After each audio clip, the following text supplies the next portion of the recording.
We seem to have a lot of knowledge and academic knowledge and about what's happening in the world and how bad the war is, but it tends to be a lot of peer-to-peer, you know, the same people speaking to each other about why the war's bad and all these notions and strategies about how we could resolve the situation and stop the war. Unless it's taken out of the walls of the universities and the art schools and into communities, you know, unless we can create movement intellectuals or movement academics who are actually working in communities, as we say, to help people to articulate the problems that they're having in their communities.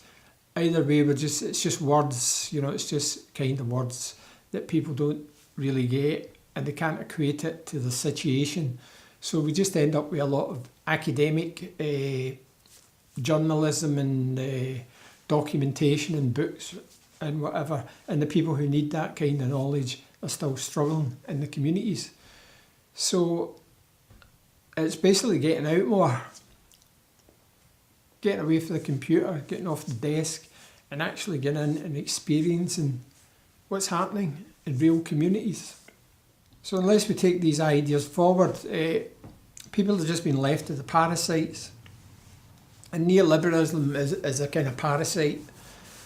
And the idea of the parasite is, you know, you have to take over the brain of the host and take over what people are thinking, you know, the amount of propaganda that's aimed at people on television, and their sense of what's happening in the world is very narrow because they keep getting their news and their information for these narrow sort of media places of commercialisation rather than good quality social media. So unless we can create other events and ideas and outlets that can speak to people in their own language, we're all kind of doomed to be the victims of the parasite is sucking us dry.